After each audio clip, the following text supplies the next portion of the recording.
जनितला विष्णु विष्णुपाद स्तोत्र श्री श्रीमद् भक्ति प्रमोद पुरी गोस्वामी महाराज की जय।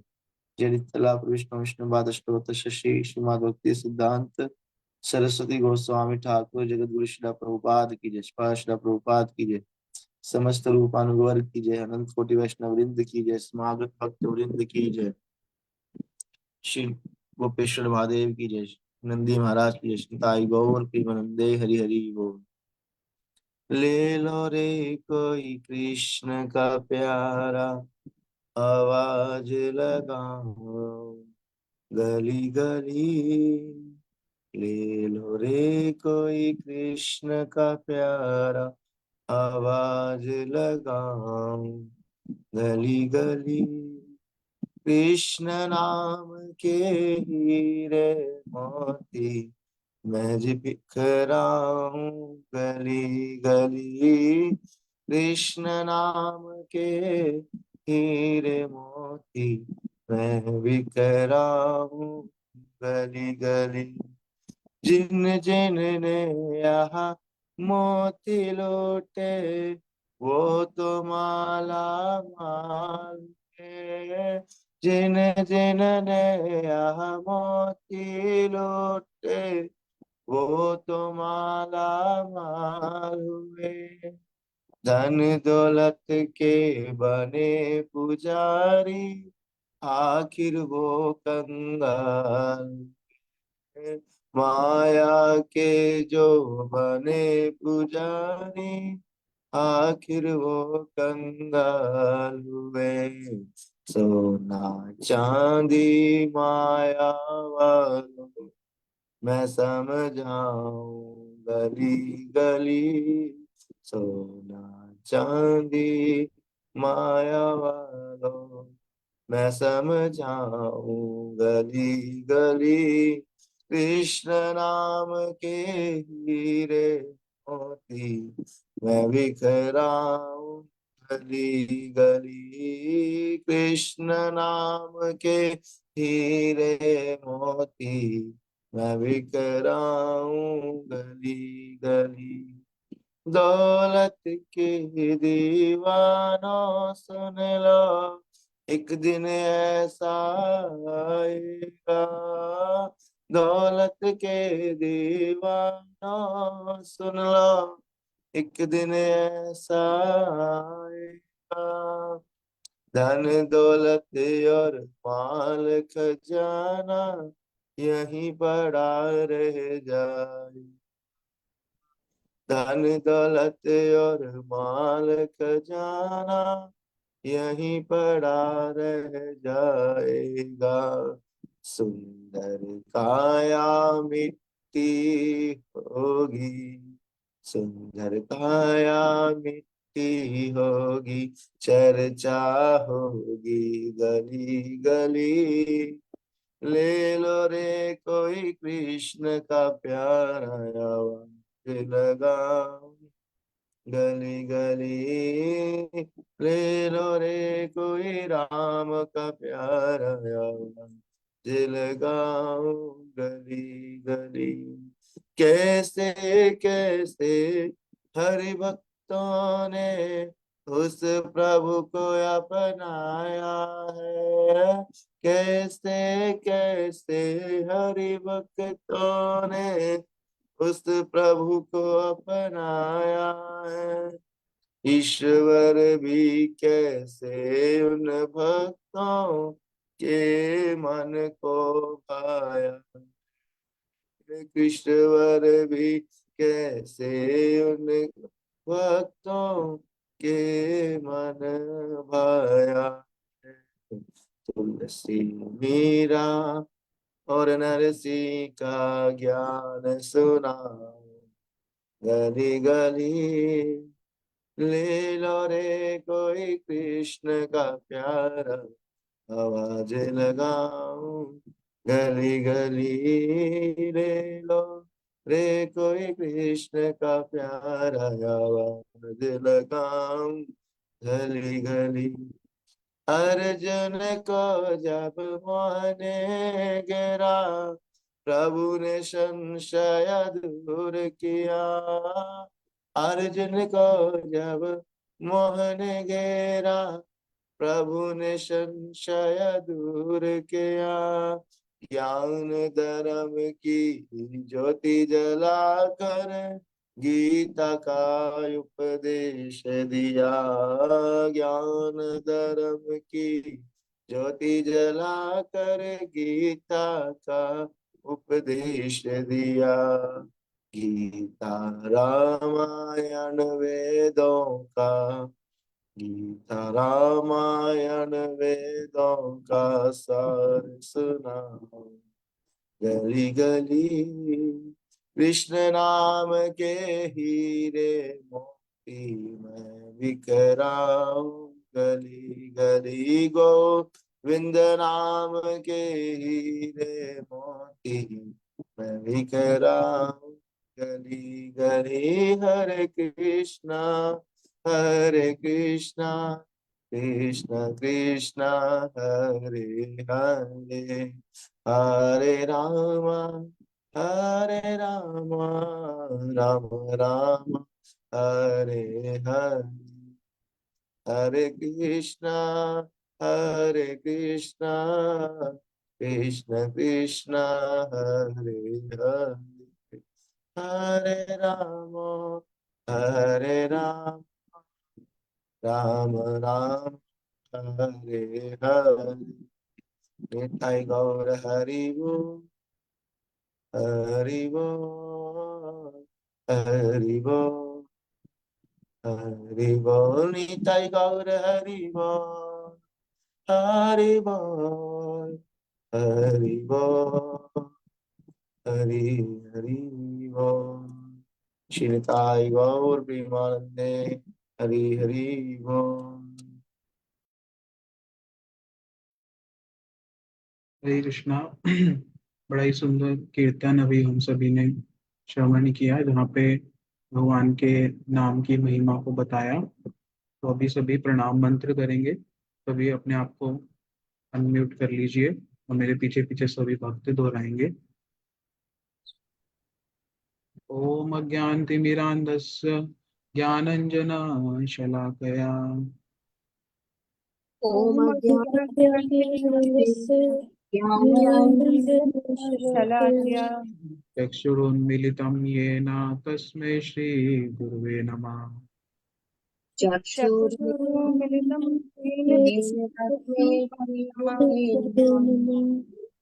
एते चांसकला पुंस कृष्णस्तु भगवान् स्वयं। ते चाक्रिया कृष्णस्तु भगवान् स्वयं। भगवान् स्वयं इंद्रारी व्याकुलं लोकं मृडयन्ति युगे युगे। इन्द्राणि व्याकुलं लोकं मोहयन्ति युगे युगे। ईश्वर परम कृष्ण सच्चिदानंद विग्रह ईश्वर परम कृष्ण सच्चिदानंद विग्रह अनादिरादिर गोविंद सर्वकारण कारणम। अनादि गोविंदम सर्व कारणम सर्वकारणम। रामादिमूर्तिषु कलानियमेन तिष्ठ। रामाद्विमूर्तिषु कलानियमेन तिष्ठन्ति। नानावतारं करोत् भुवनेषु किन्तु।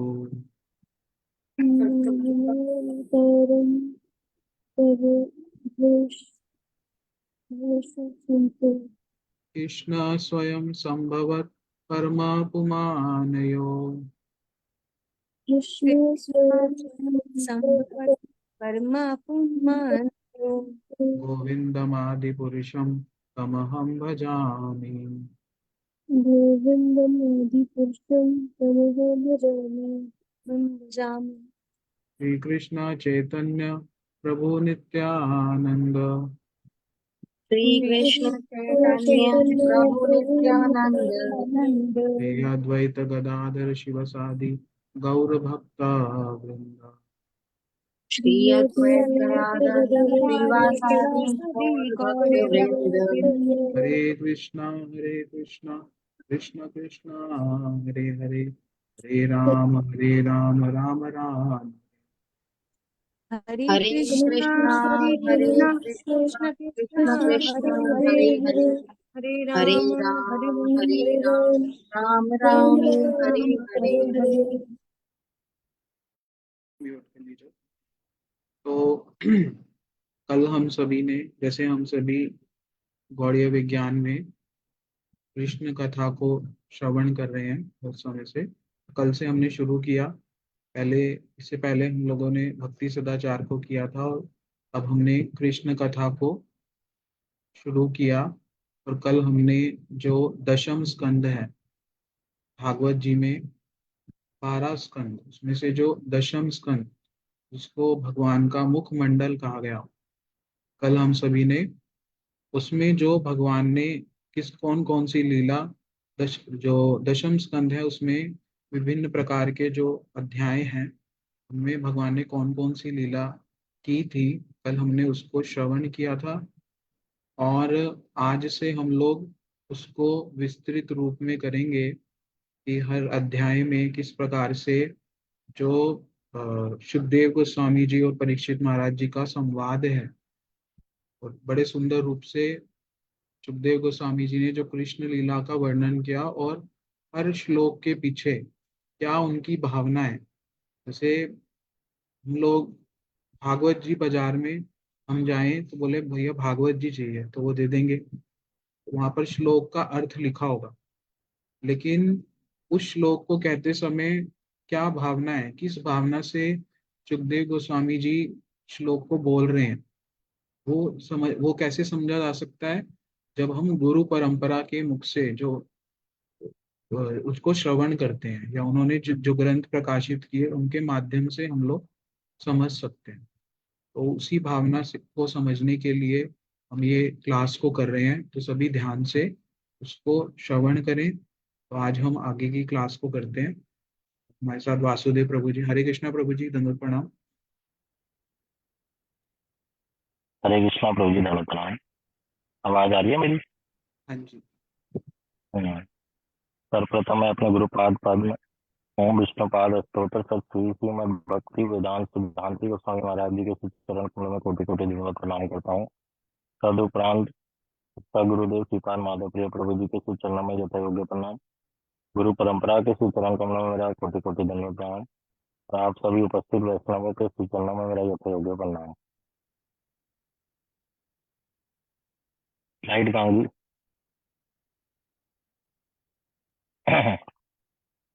हरे कृष्णा रिद्धि दीदी।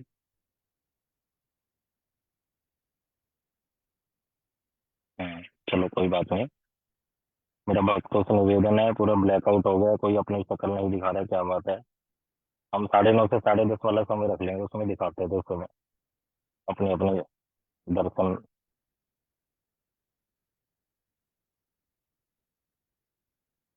तो हम कल श्रवण किया कि किस प्रकार से भगवान ने जो मधुर लीलाएं करी ब्रज में, और फिर मथुरा चले गए, और फिर द्वारिका में, उन सब का वर्णन भागवत में दशम स्कंद में श्री सुखदेव गोस्वामी जी ने किया 90 अध्यायों में। तो 90 अध्यायों में जो वर्णन किया उसका हमने कल श्रवण किया था। कैसे पहले ब्रज लीला में विभाग किया गया, फिर ब्रज लीला के बाद मथुरा, और फिर द्वारिका। 3 प्रकार की भगवान की लीलाओं को हमने सुना था। और हमने सुना था कैसे अलग अलग अध्यायों में, पहले 4 अध्यायों में भगवान कृष्ण की जन्म लीला का वर्णन है, फिर बाद में 5वें से 39 अध्याय तक हमने सुना था भगवान की ब्रज की लीलाएं, कैसे भगवान ने गोवर्धन धारण किया, ब्रज में रास लीला करी, और भी मधुर लीलाओं को किया। फिर आगे हमने सुना था कैसे मथुरा लीला कौन से अध्यायों में है, और द्वारका लीला कौन कौन से अध्यायों में है। इस बात को हमने कल सुना था।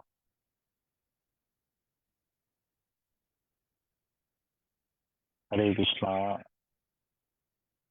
अभी ये ठीक से चलेगा रिद्धि दीदी?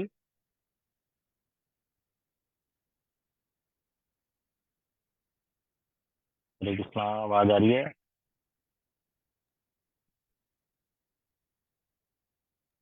हाँ जी, आपकी तो आ रही है आवाज। हाँ जी प्रभु जी आ रही है। रिद्धि दीदी की नहीं आ रही। उसको क्लास 1 से खोलो। नितिन प्रभु, आप इसको वो करवाओ, रिवाइज, स्लाइड वाइज।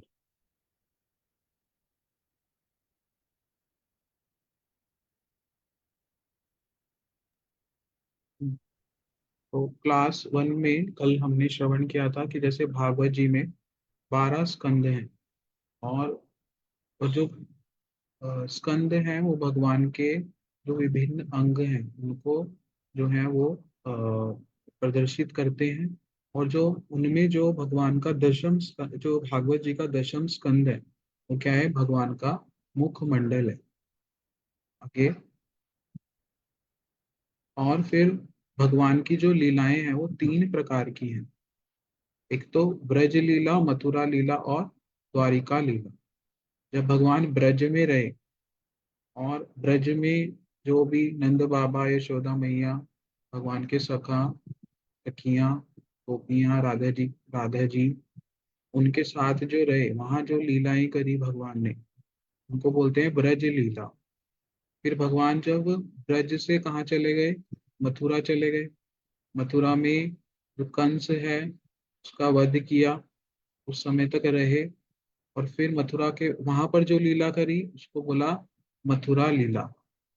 और फिर जब भगवान मथुरा से कहाँ चले गए, द्वारिका, द्वारिका नगरी में चले गए, द्वारिकाधीश बन गए। तो वहां पर जो लीला करी, जैसे हम भागवत जी में सुनते हैं, सुदामा जी आए और असुरों का वध किया। बहुत सी लीलाएं जो हुई भगवान की, उनको उसको बोलते हैं द्वारिका लीला। तो ये 3 प्रकार की भगवान की लीलाएं हैं। आगे। और फिर जो दशम स्कंद है, दशम स्कंद में भगवान पहले जो शुरुआत हुई उसमें, दशम स्कंद में टोटल जो है 90 अध्याय। उसमें जो शुरुआत हुई सबसे पहले भगवान की जन्म लीला, तो पहले 1 से 4 जो अध्याय उसमें भगवान की जन्म लीला है। और फिर 5 से जो 39 अध्यायों में क्या है, भगवान की ब्रज लीला। और फिर 40वें अध्याय में भगवान श्री अक्रूर जी के द्वारा भगवान का स्तव मतलब स्तुति जो अक्रूर जी ने की। और फिर उसके बाद 41 से 51 अध्यायों में भगवान की मथुरा लीला, जो भगवान मथुरा में रहे, कंस का वध किया, वो सब लीला उसमें। और फिर उसके पश्चात 52 से 90 जो अध्याय उसमें द्वारिका लीला का वर्णन किया कि भगवान जो द्वारिकाधीश बन गए तो उन्होंने बहुत सी लीलाओं को किया था। अब ये जो इसे आगे, अब ये जो 29 से 33 अध्याय हैं उनमें उसको बोला जाता है रास पंचाध्याय। मतलब ये जो 5 अध्याय हैं इनमें रास लीला के विषय में जो है सुखदेव गोस्वामी जी श्रवण कराते। और इसके आगे, और जो ब्रज लीला हमने सुनी थी उसमें 6 से 14 जो अध्याय उसमें भगवान की बाल लीला, भगवान के बाल रूप में जो भगवान ने किया, और वो सब लीलाओं का वर्णन। और फिर 15 से 20 अध्याय में भगवान की पौगंड लीला और किशोर लीला का पौगंड लीला का अंत। और किशोर, जब भगवान किशोर हो गए, हाँ, बाल्यावस्था और किशोर अवस्था के बीच की जो अवस्था है उसको पौगंड कहा जाता है। तो जो 15 से 20 अध्याय उसमें भगवान की पौगंड लीला और का अंत और किशोर लीला का आरंभ। और उसके पश्चात 21 से जो 39 अध्याय उसमें भगवान की किशोर लीला का वर्णन। हम्म। तो ये सभी हमने कल श्रवण किया था कि ये जो दशम स्कंद है इसमें भगवान के सारे गुण, भगवान के जितने भी रस हैं, विभिन्न प्रकार के रसों में जो भक्त भगवान की सेवा करते हैं वो सारी की सारी लीलाओं को, भगवान की मधुर मधुर लीलाओं को, जैसे कल हम सुन रहे थे कि पूतना वध लीला है ना, ये सब जितनी भी ब्रज की लीलाई एक से सारी लीलाओं का एक रहस्य है। दशम स्कंद को मुखमंडल क्यों कहा गया? उसमें भगवान के सारे गुण पूर्ण रूप से प्रकाशित होते हैं लीलाओं के माध्यम से। कृष्ण स्वयं जो है अपनी लीला के माध्यम से बहुत से जो है सिद्धांतों को प्रकाशित करते हैं। कल की क्लास में हमने ये सब श्रवण किया था। भी आगे उसको आज हम लोग जो है प्रथम अध्याय, जो दशम स्कंद का प्रथम अध्याय, उसके विषय में आज हम श्रवण करेंगे कि अ, सुखदेव गोस्वामी और परीक्षित महाराज जी क्या, उनके बीच में क्या वार्तालाप हो रहा है, वो आज हम श्रवण करेंगे। हरे कृष्ण। हरे कृष्णा।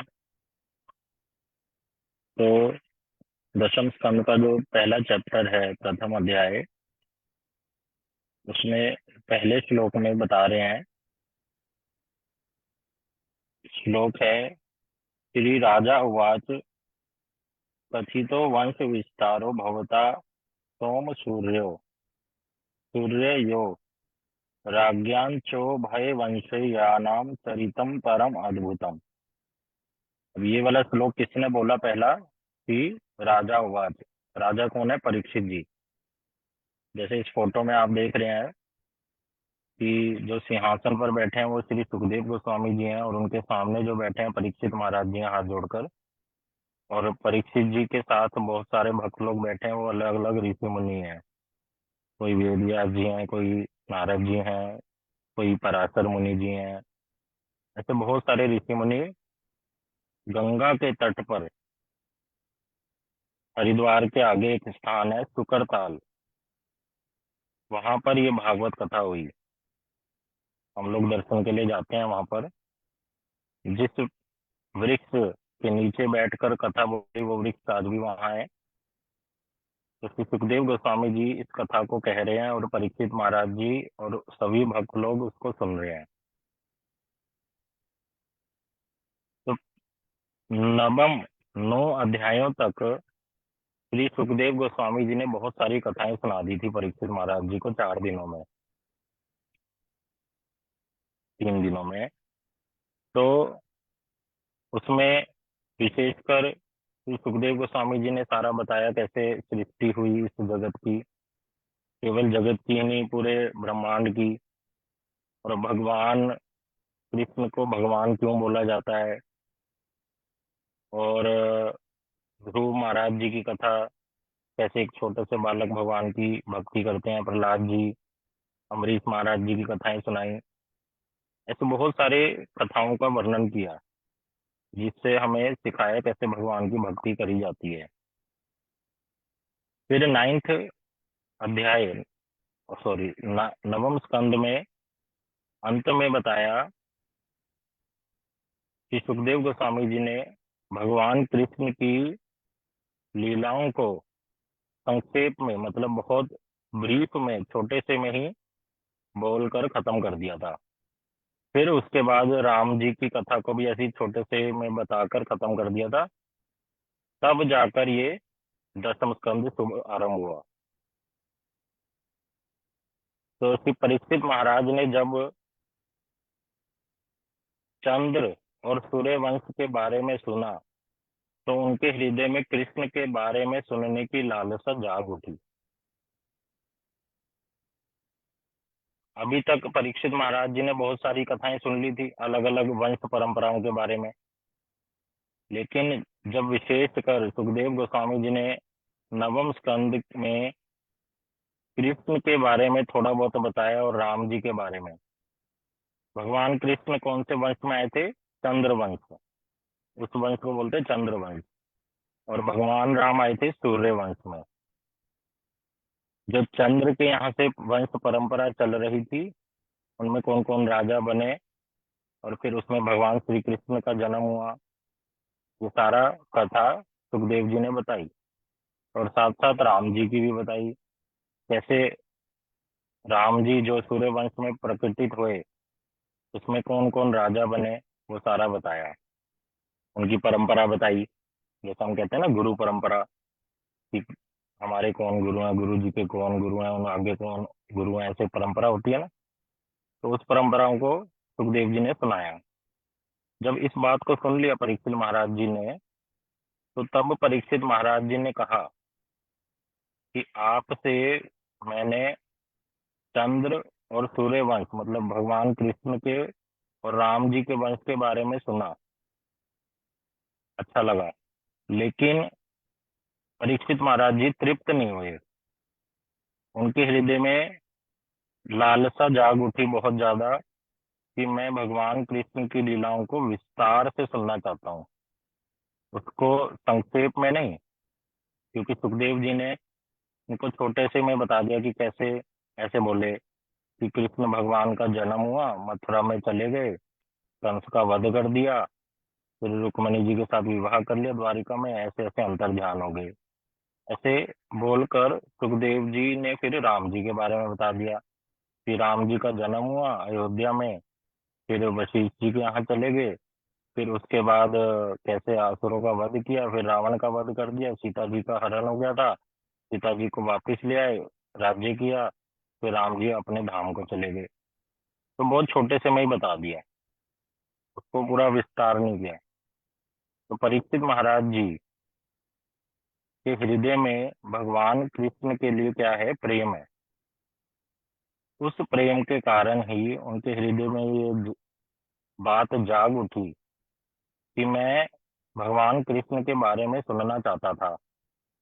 और सुखदेव जी ने थोड़ा सा ही बताया, तो उस थोड़ी सी बात को सुनकर उनके हृदय में जो प्रेम था वो जाग उठा। और जब वो प्रेम जाग उठा, उसके कारण उन्होंने श्री सुखदेव गोस्वामी जी से कहा कि मुझे विस्तार पूर्वक भगवान कृष्ण की कथा को सुनना है। कैसे उनका जन्म हुआ, बलदेव जी के साथ वो क्या क्या लीला करते थे, कैसे उन्होंने मथुरा में कंस का वध किया, ब्रज में कौन सी लीलाएं करी, फिर वो ब्रज से मथुरा क्यों चले गए थे, मथुरा से द्वारिका क्यों चले गए, द्वारिका में कौन सी लीलाएं करी। तो ऐसे बहुत सी बातें उनके हृदय में जाग उठी। इसको उदाहरण स्वरूप बताया, जैसे किसी का धन खो जाए, उसके पास बहुत बड़ा धन है और वो भूल गया है कि मैंने कितने पैसे, बहुत ज्यादा पैसे थे लेकिन रख के भूल गया है, या बहुत ही अमूल्य वस्तु रख कर भूल गया है कि मैंने कहाँ रखी थी, उसको बिल्कुल भी याद ही नहीं आ रहा कि मैंने रखा कहाँ था। और वो उसको, एक मिनट,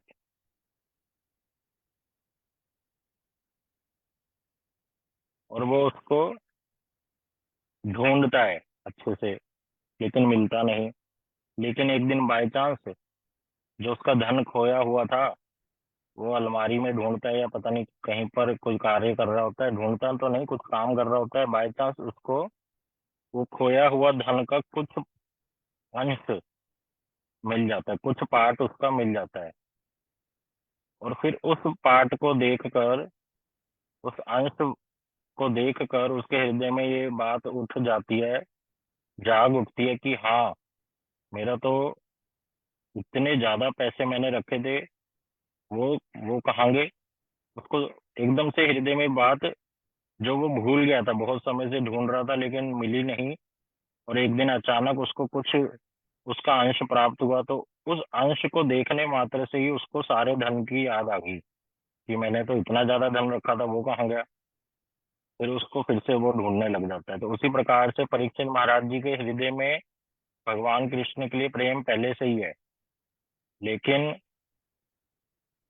जब उन्होंने परीक्षित सुखदेव जी से थोड़ा बहुत कृष्ण के विषय में सुना, तो वो प्रेम एकदम से जाग उठा, और फिर उनके हृदय में लालसा जाग उठी, लोभ आ गया कि मैं अच्छे से कृष्ण की कथाओं को सुनना चाहता हूँ। अब परीक्षित महाराज जी का भगवान कृष्ण के साथ क्या संबंध है, कि परीक्षित महाराज जी किनके पुत्र हैं, उत्तरा देवी जी के। और श्री परीक्षित महाराज जी की जो दादी हैं, वो दादी कौन है, सुभद्रा जी। सुभद्रा जी जो हैं कृष्ण की बहन है। तो इस प्रकार से श्री परीक्षित महाराज जी का उनका भगवान के साथ संबंध है। केवल इतना ही नहीं, जब परीक्षित महाराज जी की जो माता है उत्तरा जी, उनका नाम है उत्तरा देवी, तो उन उत्तरा देवी के जब पेट में गर्भ में परीक्षित महाराज थे, अभी जन्म नहीं हुआ था, तो अश्वत्थामा ने तीर छोड़ा था कि पांडवों का जो वंश है उसको मैं नाश कर दूंगा, आगे बढ़ने नहीं दूंगा। तो उसने परीक्षित महाराज को मारने का प्रयास किया था पेट में, लेकिन जब वो अस्त्र छोड़ा और जब वो पेट में गर्भ में चला गया, तो भगवान कृष्ण ने उत्तरा जी के गर्भ में जाकर परीक्षित जी की रक्षा करी थी। तब परीक्षित जी को गर्भ में ही भगवान का दर्शन हो गया था। तो श्री परीक्षित महाराज जी कृष्ण भगवान को, मतलब उनका भगवान कृष्ण से बहुत गहरा संबंध है, इसी कारण से वो कृष्ण से प्रेम करते हैं। और वो जब जन्म हुआ तो परीक्षित महाराज जी हर व्यक्ति में ढूंढते थे कि क्या ये कृष्ण तो नहीं है, इन्होंने तो मेरी रक्षा नहीं करी थी गर्भ में, क्या ये कृष्ण तो नहीं है। तो इस प्रकार से वो हर व्यक्ति की परीक्षा करते थे कि क्या ये कृष्ण तो नहीं है। इसी कारण से उनका नाम क्या हो गया था, परीक्षा लेने के कारण परीक्षित महाराज। तो श्री कृष्ण से संबंध होने के कारण उनकी लीलाओं को सुनने की लालसा जाग उठी। इस बात को यहाँ पर बोला, कहा, महाराज परीक्षित ने श्री सुखदेव गोस्वामी से कहा, हे भगवान, आपने चंद्रवंश और सूर्यवंश के पुत्र पौत्र आदि का क्रम पूर्वक वर्णन किया एवं दोनों वंशों के राजाओं के अत्यंत आश्चर्यजनक दिग्विजय आदि चरित्रों का भी कीर्तन किया है। तो परीक्षित जी क्या कह रहे हैं पहले श्लोक में सुखदेव जी से कि हे भगवान, आपने चंद्र और सूर्य वंश के बारे में मुझे बड़े अच्छे से बताया, उनमें किन किन का जन्म हुआ, कौन राजा बने, कौन किसका पुत्र था, कौन किसका पौत्र था, ये सारा आपने मुझे बता दिया। उनके चरित्रों का कीर्तन मेरे सामने कर दिया। कीर्तन मतलब उनकी कथाओं को आपने मेरे को अच्छे से बताया है। आगे भी दिखाइए। अब यहाँ पर एक एक शब्द का बड़ा डीप मीनिंग है। जो श्री राजा उवाच शब्द हुआ कि राजा परीक्षित बोले, तो ये शब्द अपने आप में बहुत डीप मीनिंग है कि जो श्री शब्द है यहाँ पर वो क्या है। राजा तो हो गए परीक्षित महाराज, श्री शब्द का अर्थ है कि ऐसे राजा, कोई मामूली राजा नहीं, ऐसे राजा जो कृष्ण प्रेम में डूबे हुए हैं, जो जो कृष्ण भक्ति में डूबे हुए हैं, जो कृष्ण प्रेम जिनकी संपत्ति है, वो राजा बोल रहे हैं, कोई सामान्य राजा नहीं बोल रहे। आगे।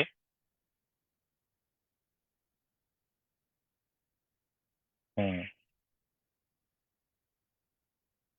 यहाँ पे श्लोक जब परीक्षित जी ने बोला, तो वहां पे परीक्षित जी ने बोला कि सुखदेव जी, आपने मुझे चंद्र और सूर्य वंश के बारे में बताया, ये हमने सुना। तो यहाँ क्वेश्चन उठाया टीकाकारों ने कि सूर्य जो है वो चांद से हमेशा बड़ा रहता है, कोई भी दृष्टिकोण से देख लो, वो आकार में भी बड़ा है। और चंद्रमा की अपनी रोशनी नहीं होती, वो सूर्य की रोशनी से प्रकाशित होता है।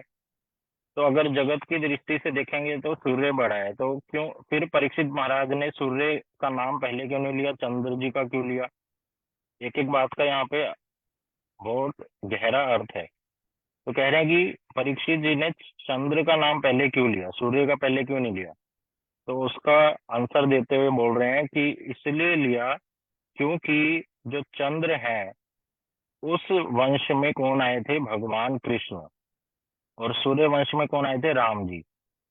और कृष्ण भगवान है और राम जी कृष्ण के क्या है, अवतार।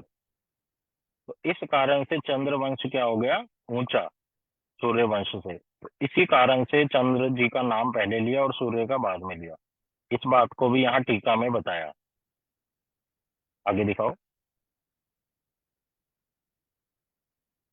नहीं नहीं, अभी कहाँ पे ले गए। उसकी नेक्स्ट स्लाइड कौन सी है? अच्छा अच्छा, ठीक है, वही दिखाओ। देखो यहाँ लिखा है, सूर्य जगत की दृष्टिकोण से चंद्र से बड़ा है। जैसे सूर्य क्या है? ग्रह, और चंद्र क्या है? उपग्रह। सूर्य का स्वयं प्रकाश है, चंद्र का नहीं है। सूर्य आकार में भी बड़ा है, लेकिन आध्यात्मिक दृष्टि से देखेंगे ना हम, तो चंद्र बड़े हैं, क्योंकि चंद्र वंश में कौन आए थे? भगवान कृष्ण। और कृष्ण कौन है? अवतारी। भगवान कृष्ण क्या है? अवतारी। उनसे सारे अवतार निकलते हैं, और राम जी क्या है? भगवान कृष्ण के अवतार हैं। इसी कारण से परीक्षित महाराज जी ने चंद्र वंश का नाम पहले लिया और सूर्य वंश का नाम बाद में लिया। तो परीक्षित जी कोई साधारण पुरुष नहीं है, वो अच्छे से शास्त्रों को जानते हैं, अच्छे से बातों को जानते हैं, कैसे बात पूछनी है। जैसे हम लोगों को बात पूछनी भी नहीं आती गुरु जी से कि कैसे बात पूछनी चाहिए, तो परीक्षित जी के माध्यम से देखो कैसे समझ आ रहा है कि कैसे गुरु जी से बात करनी चाहिए ठीक से।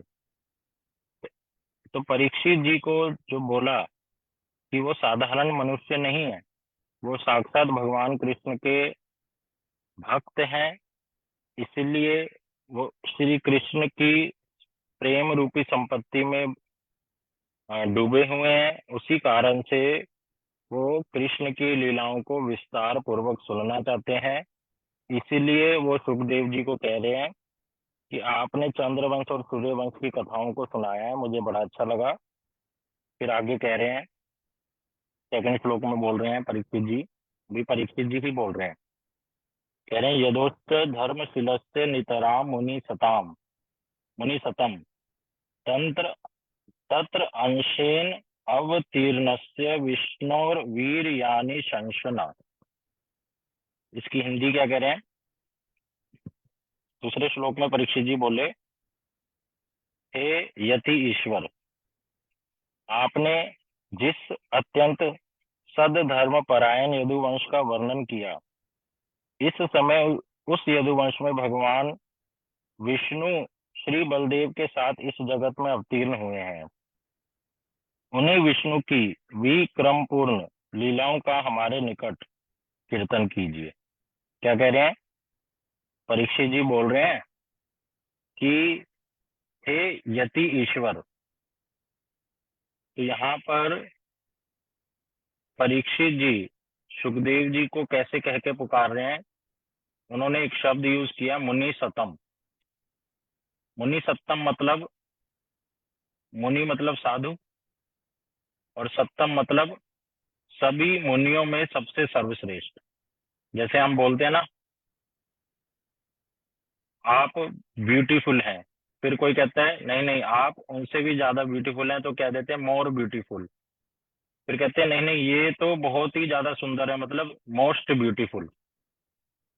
तो वो डिग्री होती है ना अलग अलग, तो सुपरलेटिव डिग्री यहाँ पर लगाई है। कहा आप केवल मुनि नहीं है, आप केवल मुनि सत्तर भी नहीं है, आप मुनि सतम है। इस बात को बोला कि आप सारे मुनियों में सर्वश्रेष्ठ हैं। क्यों? क्योंकि आप भगवान कृष्ण के क्या है? भक्त हैं। सुखदेव जी भी कौन है? भगवान कृष्ण के भक्त। इसी कारण से आप सारे मुनियों में सर्वश्रेष्ठ हैं। और फिर कहा कि आपने मुझे यदु वंश की कथाओं को सुनाया। जो ये चंद्र वंश है ना, इसमें एक राजा हुए थे जिनका नाम था यदु। वो यदु राजा का नाम यहाँ पर परीक्षित महाराज जी ने बोला। क्यों बोला? कहा वो क्योंकि यदु राजा भी कौन थे? भगवान कृष्ण के भक्त हैं। वो यदु राजा की स्टोरी में थोड़ा सा बता देता हूँ। उन उन यदु राजा के लिए यहाँ पर परीक्षित महाराज जी ने एक शब्द प्रयोग किया कि यदु राजा कौन है? धर्मशील, धर्म पूर्ण है, धर्म से भरे हुए हैं, क्योंकि वो कृष्ण के भक्त थे और उन्होंने हमेशा कृष्ण की ही भक्ति करी, कभी भी संसार की कोई क्रिया को किया ही नहीं था। और उनकी स्टोरी में आता है, उनके पिताजी का नाम है ययाति महाराज, और वो ययाति महाराज जी को शाप मिल गया था कि उनकी जो आयु है वो खत्म हो जाए।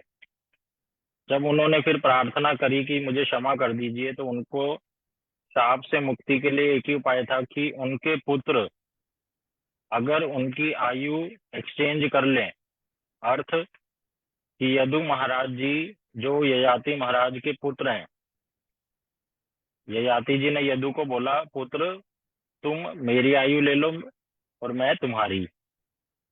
तो इस प्रकार यदु महाराज जी माने नहीं थे कि नहीं पिताजी, मैं आपकी बात नहीं मानूंगा, मुझे भगवान कृष्ण की भक्ति करनी है, और मैं अपने यौवन अवस्था को अगर आपको दे दूंगा और आपकी वृद्ध अवस्था को, बुढ़ापे को ले लूंगा, तो मैं भजन नहीं कर पाऊंगा, क्योंकि कोई भी बुढ़ापे में भगवान का भजन कर ही नहीं पाता है। अगर उसको प्रैक्टिस ना हो शुरू से, ठीक से उसमें संस्कार ना हो कि कैसे भगवान का नाम करते हैं, एकादशी का व्रत करते हैं, भगवान के विग्रहों की सेवा करते हैं, धाम में जाते हैं, इन बातों का अगर पहले से ना पता हो तो बुढ़ापे में पता होने के बाद बड़ा मुश्किल हो जाता है। इच्छा तो होती है करने की, लेकिन कर नहीं पाते, शरीर साथ नहीं देता, मन साथ नहीं देता। तो इसी कारण से यदु जी ने अपने पिताजी के बात को भी ठुकरा दिया। उन्होंने सबसे ऊपर किसको रखा? कृष्ण की भक्ति को। इसी कारण कि परीक्षित महाराज जी ने और किसी राजा का नाम नहीं लिया, किसका नाम लिया? यदुवंश। इसलिए बोलते हैं कृष्ण कौन से वंश में आए? यदुवंश। उनको बोलते हैं यदुवंशी, उनका नाम है कि यदुवंशी भी बोलते हैं। तो उस यदु राजा का इतना नाम क्यों हुआ? क्योंकि वो भगवान के भक्त थे। जैसे भगवान फेमस होते हैं, इसलिए भगवान के भक्त भी फेमस हो जाते हैं। तो इसी प्रकार यहाँ पर श्री परीक्षित महाराज जी ने सुखदेव जी को पहले बोला कि आप मुनि सत्तम हैं और आपने मुझे यदुवंश की कथा को सुनाया है, और उस यदुवंश की कथाओं में विशेषकर आपने मुझे बताया कि कैसे भगवान कृष्ण अपने भाई बलदेव जी के साथ जगत में आते हैं और बड़ी सुंदर सुंदर लीलाओं को करते हैं। ये आपने मुझे बताया। कहाँ बताया? 9वें अध्याय में थोड़ा थोड़ा बताया था, तो सुखदेव जी ने अभी विस्तार पूर्वक नहीं बताया। आगे दिखाइए।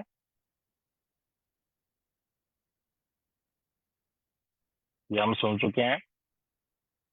और यहाँ पर परीक्षित जी ने भगवान के लिए एक शब्द यूज करा कि भगवान बलदेव जी के साथ अवतीर्ण हुए। यहाँ पे जन्म शब्द नहीं यूज करा, क्योंकि भगवान का जो जन्म होता है वो हमारी तरह साधारण मनुष्य की तरह नहीं होता, इसलिए उसके लिए शब्द प्रयोग होता है अवतीर्ण, मतलब उन्होंने अवतार लिया। अवतार शब्द का अर्थ हमने पहले भी सुन चुके हैं बहुत बारी। अवतार शब्द का अर्थ होता है कि जब भगवान अपने धाम से इस जगत में आते हैं, उस क्रिया को बोलते हैं अवतार लेना। जब भगवान अपने जगत से, आध्यात्मिक जगत से इस जड़ जगत में आते हैं और हम जैसे मनुष्यों पर कृपा करते हैं, उस क्रिया को बोलते हैं भगवान ने अवतार लिया, अवतीर्ण हुए। इसी कारण से परीक्षित महाराज ने यहाँ पर भगवान के लिए जन्म शब्द का यूज ना कर कर अवतीर्ण शब्द को यूज किया। तो पहले 2 श्लोकों में हमने यही सुना। आगे दिखाओ।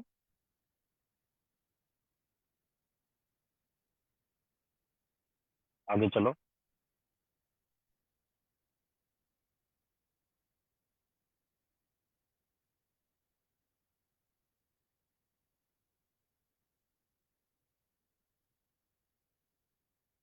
कि परीक्षित महाराज ने कहा कि भगवान की वीरशैली लीलाएं को हमारी। हाँ ठीक है, आगे चलो। ठीक है, तो पहले 2 श्लोकों को हम दोबारा से एक बार सुन लेते हैं क्या कह रहे हैं। यहाँ पर श्री परीक्षित महाराज जी ने सुखदेव जी को यही बोला साधारण रूप में कि हे सुखदेव गोस्वामी, हे भगवान, हे मुनि सत्तम, आपने मेरे को चंद्र वंश और सूर्य वंश की कथाओं को सुना दिया और मैंने भी उनको अच्छे से सुन लिया। और आपने विशेषकर यदु वंश की कथाओं, यदु वंश मतलब चंद्र वंश, यदु जी कौन से वंश में आए? चंद्र में, और उसी वंश में कृष्ण आए। आपने विशेषकर यदु वंश की कथाओं को भी सुना दिया, जिसमें बलदेव जी के साथ श्री कृष्ण अवतीर्ण हुए थे। इस कथा को आपने हमारे निकट कीर्तन किया है। तो परीक्षित जी यहाँ पे क्या बोल रहे हैं, मेरे निकट नहीं बोल रहे, कह रहे हमारे निकट। हमारे क्यों? क्योंकि परीक्षित जी के साथ बहुत सारे साधु लोग बैठे हुए हैं, उस कथा को सुन रहे हैं। तो परीक्षित जी ये जानते हैं किन शब्दों का प्रयोग करना है, कैसे बात करनी है। बड़े हैं सुखदेव जी, उनसे कैसे बात करनी है ये परीक्षित जी अच्छे से जानते हैं। फिर आगे बोल रहे हैं, अवतीर्य यदुर वंशे भगवान भूत भावन कृतवान यानी विश्व आत्मा तानी नो वद विस्तरात। भगवान श्री कृष्ण समस्त प्राणियों को प्रेममय बनाने के कारण जीवों के पालनकर्ता कहे जाते हैं तथा विश्व प्राणी मात्र की चेतना आदि शक्ति के प्रेरक होने के कारण अंतर्यामी कहे जाते हैं। वही सबके हितकारी एवं प्रेमास्पद हैं।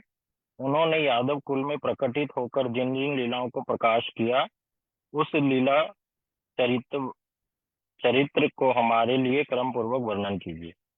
तो थर्ड श्लोक में सुखदेव जी से परीक्षित महाराज इतना कह रहे हैं कि भगवान कृष्ण ने इस जगत में प्रकट होकर जिन सारी लीलाओं को किया, जितनी सारी लीलाओं को कहा और किया, उसको क्रम पूर्वक मतलब सीक्वेंस में आप मुझे बताओ। ऐसे नहीं कि आपने जैसे नवम अध्याय में मेरे को थोड़ा सा बता दिया, मैं उससे संतुष्ट नहीं हुआ हूँ। अब मेरे में और ज्यादा लालसा जाग उठी है।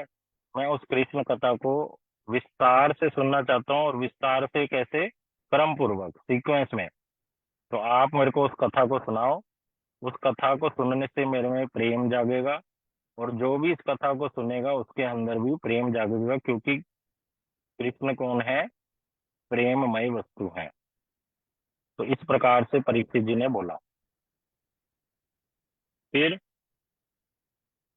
चौथे श्लोक में बोला, बड़ा इंपॉर्टेंट श्लोक है ये, गुरु जी बहुत बारी इसको कथाओं में बोलते हैं। निवृत्त तर्षैर उपगीय मानाद भव औषधात श्रोत्र मनो अभिरामात का उत्तम श्लोक गुणानुवादात पुमान विरजेत बिना पशुगनात।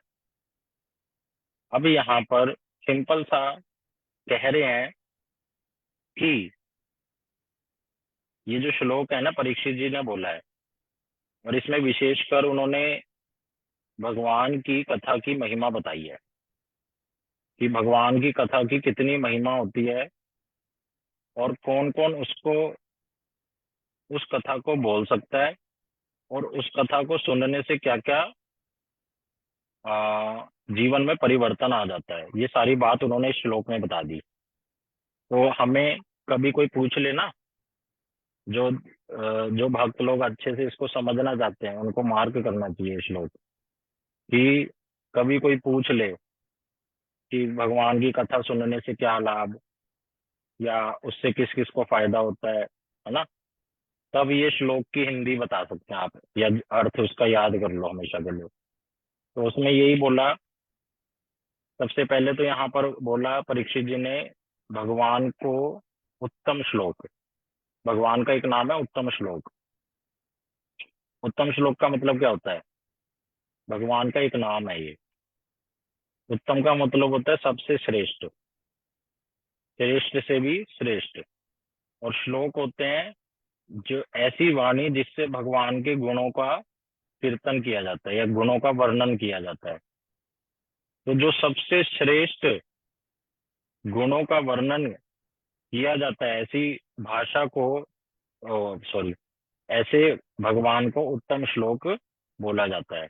मतलब जिस ग्रंथ में, जिस वाणी में भगवान की श्रेष्ठ श्रेष्ठ लीलाओं का वर्णन है, गुणों का वर्णन है, उसको उत्तम श्लोक कहा जाता है। तो वो कह रहे हैं कि ऐसे उत्तम श्लोक मतलब भगवान के गुणों का जो वर्णन करते हैं, अर्थात उनकी कथाओं को जो सुनाते हैं, कौन सुनाते हैं आगे बता रहे हैं, दिखाओ। उन्होंने कहा निवृत्त तरसई, कह रहे निवृत्त तरसई कौन होते हैं? निवृत्त तरसई मुक्त लोगों का एक दूसरा नाम है। कह रहे जो संसार की सारी वासनाओं से, जिनको अब संसार की कोई भी विषय अपनी ओर आसक्त नहीं करता, आकर्षित नहीं करता, अट्रैक्ट नहीं करता। अब एक ऐसा व्यक्ति जिसको कोई भी वस्तु इस संसार की अपनी ओर आकर्षित ही नहीं करती, और उसका मन अब किस में लग गया हमेशा के लिए? भगवान की सेवा में, भक्ति में, भगवान के भक्तों में, भगवान की सेवाओं में, तो उसको बोलते हैं निवृत्त तर्षय, मतलब वो मुक्त महापुरुष हो गया है। ऐसे मुक्त महापुरुष दो प्रकार के होते हैं। एक तो होते हैं जो भगवान के पहले से ही भक्त हैं, जैसे हम सुनते हैं भगवान के धाम से वो हमारे ऊपर कृपा करने आते हैं, जैसे सुखदेव गोस्वामी जी हो गए, कि वेद व्यास जी हो गए, परीक्षित महाराज जी हो गए, प्रहलाद महाराज हो गए। ऐसे बहुत सारे भक्तों के नाम है। श्री रूप गोस्वामी जी, सनातन गोस्वामी जी, शिला प्रभुपाद जी, है ना, शिला भक्ति वेदांत नारायण गोस्वामी महाराज जी, शिला भक्ति वल्लभ तीर्थ गोस्वामी महाराज जी, शिला भक्ति दयित माधव गोस्वामी महाराज जी। तो ये सारे जो भक्त हैं, ये क्या है? मुक्त महापुरुष, जो पहले से ही मुक्त हैं, भगवान के पहले से ही भक्त हैं।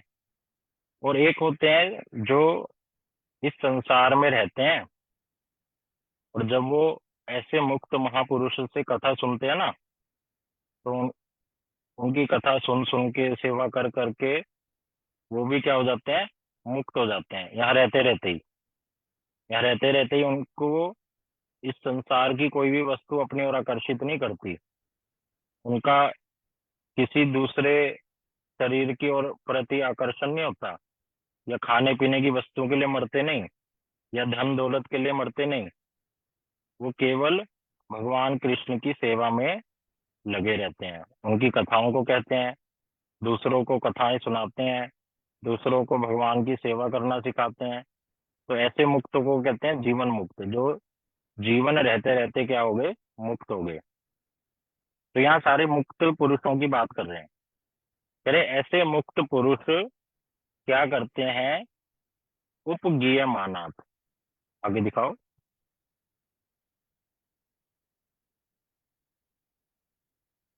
कह रहे ऐसे महापुरुष जो मुक्त हैं, वो क्या करते हैं? भगवान की कथाओं को बोलते हैं। उपगीय मानत मतलब, गीय माना, गीय का मतलब क्या होता है? गान करते हैं। और कैसे गान करते हैं? उप मतलब, जैसे उपवास शब्द का मतलब सुनते हैं ना गुरु जी से, उपवास करते हैं ना एकादशी पे, तो उपवास का हम सुनते हैं कि उप मतलब श्रेष्ठ वस्तु, और वास मतलब उनके निकट वास करना। तो कह रहे हैं जो श्रेष्ठ रूप में क्या करते हैं? उप मतलब श्रेष्ठ रूप में, अत्यधिक रूप में क्या करते हैं? गान करते हैं। अत्यधिक का मतलब हर समय वो इसी वस्तु में लगे रहते हैं, उनके लिए और कोई काम नहीं होता। वो संसार का कोई और काम नहीं करेंगे, उनको संसार आकर्षित ही नहीं करता। तो इसी कारण से वो हर समय अपना, हर समय 24 घंटे में 24 घंटा भगवान की सेवा में लगाते हैं। कभी कथा करेंगे, कभी कीर्तन करेंगे, कभी धाम में जाएंगे, सेवा करेंगे, कभी भक्तों को उनके क्वेश्चंस का उत्तर देकर भगवान की कथा सुनाकर सेवा करेंगे, कभी प्रसाद ग्रहण करके सेवा करेंगे, कभी प्रसाद वितरण करके सेवा करेंगे। ऐसे जो भी भगवान की सारी भक्ति से संबंधित क्रियाएं उन्हीं को करेंगे। और विशेषकर उसमें भी सबसे सर्वश्रेष्ठ क्या? भगवान की कथाओं को जोर जोर से सुनाएंगे सबको। जैसे हमारे सारे गुरु वर्गों ने यही तो किया। हमारे गुरु जी के गुरु जी शिला भक्ति वेदांत नारायण गोस्वामी महाराज जी, देश में हो विदेश में हो, उन्होंने भगवान की कथाओं को सुनाया। कि भक्ति वल्लभ तीर्थ गोस्वामी महाराज जी हो, उन्होंने भी देश में हो चाहे विदेश में हो, हर समय क्या करते थे? भगवान की कथाओं को बोलते। प्रभुपाद जी, जिनके बारे में हम सुनते हैं, वो हर समय भगवान की कथा को बोलते। उनके शिष्य लोग अगर कहते कि गुरुजी अब प्रसाद ले लीजिए, कुछ खा लीजिए, तो वो उसको ग्रहण नहीं करते, क्योंकि उनके सामने कौन बैठते उस समय? बच्चे, छोटे बच्चे आ जाते। जैसे दोपहर का समय होता है, बच्चों की स्कूल से छुट्टी होती, तो बच्चे प्रभुपाद जी के पास आ जाते थे, और प्रभुपाद जी उनको प्रहलाद जी, ध्रुव महाराज जी की कथाएं सुनाते थे। तो उस समय प्रसाद का समय है, तो शिष्य बोलता प्रभुपाद जी आप पा लीजिए प्रसाद। लेकिन प्रभुपाद जी बच्चों को कथा सुनाते, क्योंकि बच्चों का ये फ्री टाइम है, उसके बाद उनको समय नहीं मिलेगा। लेकिन प्रभुपाद जी अपने प्रसाद सेवा को भी छोड़ देते। क्यों? क्योंकि ये कथा वाली सेवा सबसे श्रेष्ठ है। तो हमारे गुरु वर्गों में ये देखा गया कि उन्होंने उपगीय किया। उपगीय माना मतलब अत्यधिक रूप से कृष्ण की कथाओं को बोला। क्यों बोला? क्योंकि ये कृष्ण कथा क्या है? भव औषधि। इसको एक औषधि बोला। जैसे मैं बीमार हूं, और जब मैं बीमार होता हूं तो मैं डॉक्टर के पास जाता हूं, और फिर डॉक्टर मेरी बीमारी को देखकर उसके अनुसार मुझे दवाई दे देता है, और अगर मैं उस दवाई को ले लेता हूं तो मैं ठीक हो जाता हूं। उसी प्रकार से हम लोग अभी बीमार हैं, बहुत बड़ी बीमारी लगी हुई है हमें। इस बीमारी का नाम है भव रोग। क्या नाम है? भव रोग। भव रोग क्या होता है? कि हमें एक रोग लग गया है। इस बीमारी में क्या होता है? हम बार बार जन्म लेते हैं और बार बार मर जाते हैं। कभी हम पशु बन जाते हैं, कभी पक्षी बन जाते हैं, कभी कीड़ा मकोड़ा ये सब बन जाते हैं, कभी जल के प्राणी बन जाते हैं, कभी पेड़ पौधे बन जाते हैं, तो कभी मनुष्य। हमें आदत हो गई है इस चीज की। ये वाली बीमारी लग गई है हमें। अगर इस बीमारी से बचना है तो हमें किसके पास जाना होगा? डॉक्टर के पास। और वो डॉक्टर कौन है? गुरु जी। उसको बोलते हैं गुरु जी। तो वो गुरुदेव हमें अब क्या देंगे? दवाई देंगे। और उस दवाई का नाम क्या है? भव औषधि। मतलब इस भव रोग से जो औषधि, जो दवाई हमें देंगे, जो हमारा रोग दूर कर देगा, वो दवाई क्या है? भगवान का नाम। भगवान का नाम हमें देंगे कि बेटा भगवान का नाम करो, एकादशी का व्रत करो, भगवान की कथाओं को सुनो। ये दो तीन चीजें वो हमें करने के लिए जरूर कहेंगे। और फिर जब हम भगवान की कथाओं को उनसे सुनते हैं तो हमारे हृदय में क्या मन में आ जाता है? कि अब मुझे इस भव सागर से पार जाना है, मेरे को बार बार जन्म मृत्यु में नहीं फंसना। ये संसार क्या है? एक जंजाल है। यहाँ पर दुख ही दुख है। इस संसार को बोला दुखालयम, दुखों का घर। मैं कुछ भी अच्छा करता हूँ, मेरे साथ बुरा क्यों हो जाता है? मैं सबका अच्छा सोचता हूँ, फिर भी मेरे साथ बुरा हो जाता है। ऐसे बहुत से लोग सोचते हैं। क्यों? क्योंकि ये संसार में दुख ही दुख है। मैं जो चाहता हूँ वो क्यों नहीं होता है? मेरी इच्छा ये करती है, ऐसा क्यों नहीं होता है? तो ऐसी ऐसी बातें हमारे हृदय में आती हैं। तब गुरुजी उसको सिखाते हैं, बेटा तुम गलत जगह फंस गए हो, ये तुम्हारा घर नहीं है। तुम गलत जगह पर आ गए हो। अब तुम्हें बाहर निकलना है तो मेरी बात सुनो। मेरी बात क्या है? मेरे से कथाएं सुनो भगवान की।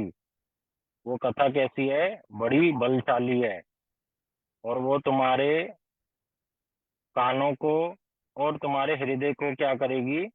बल प्रदान करेगी। इसलिए भगवान की कथा को बोला जाता है रसायन। रसायन क्या होता है? रसायन एक ऐसी दवाई होती है जो नॉर्मल दवाई नहीं होती। जैसे डॉक्टर हमें जब दवाई देता है और हमें बुखार है तो वो बुखार तो ठीक कर देता है, लेकिन हमारी कमजोरी नहीं जाती। तो डॉक्टर बोलता है कमजोरी कैसे जाएगी?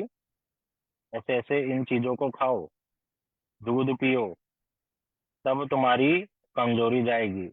बीमारी तो ठीक होगी लेकिन कमजोरी नहीं जा रही। लेकिन रसायन क्या होता है?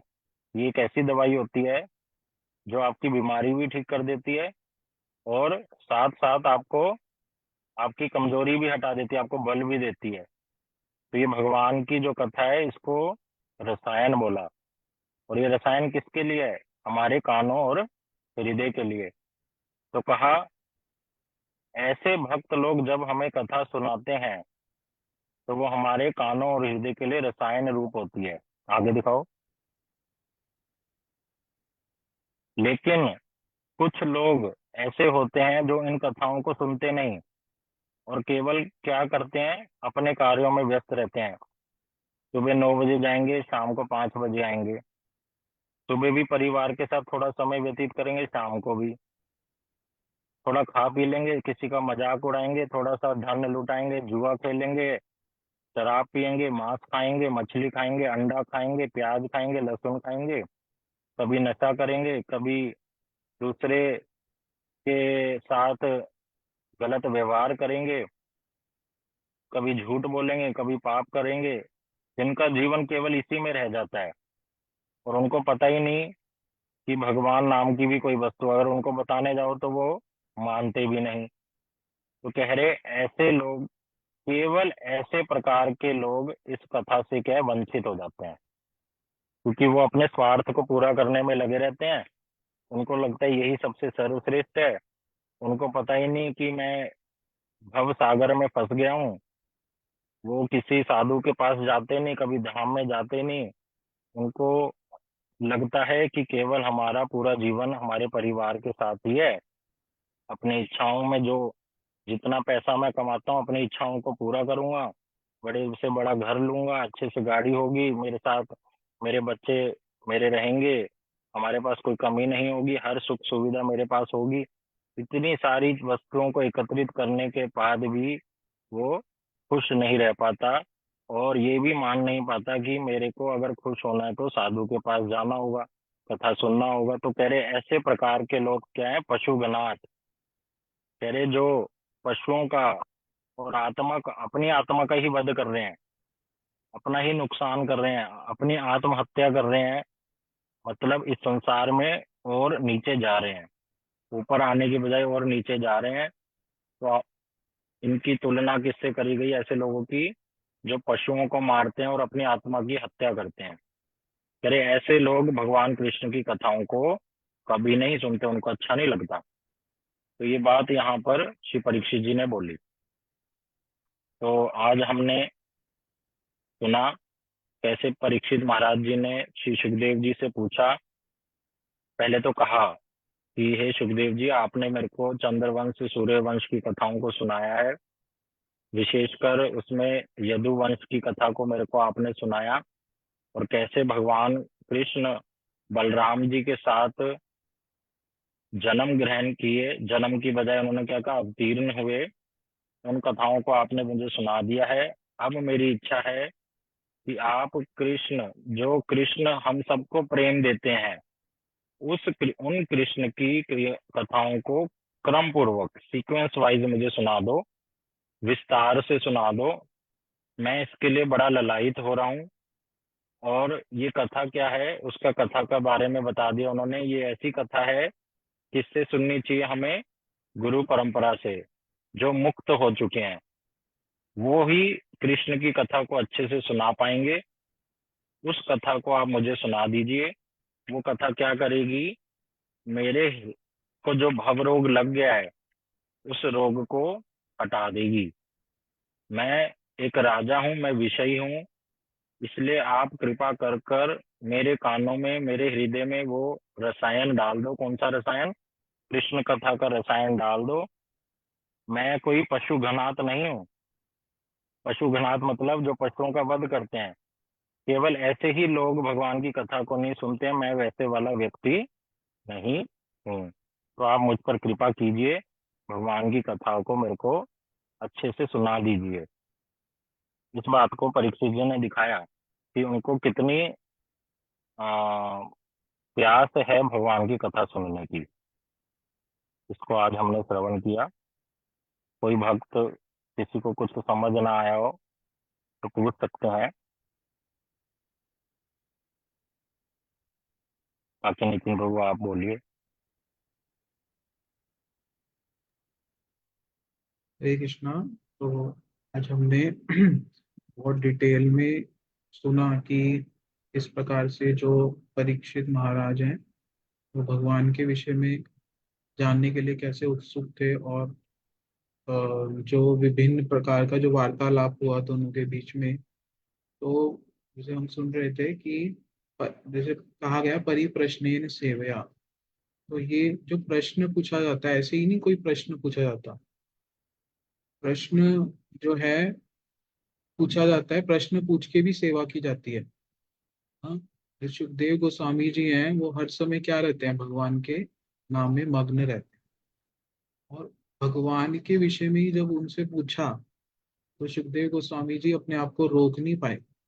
उन्होंने जो विस्तार से दशम स्कंद में कथा कही, अभी हम सुनेंगे। तो जैसे हम सुन रहे थे पहले, राम जी के विषय में जब बतलाया तो बस एक श्लोक में ही सारी राम कथा सुना दी, कृष्ण कथा सुनाई। लेकिन जब देखा कि परीक्षित महाराज कितने जिज्ञासु हैं भगवान के विषय में श्रवण करने के लिए, भगवान की लीलाओं को श्रवण करने के लिए, उन्होंने पूरी की पूरी कृष्ण लीला बड़ी सुंदर रूप से वहाँ पे श्रवण कर बड़े।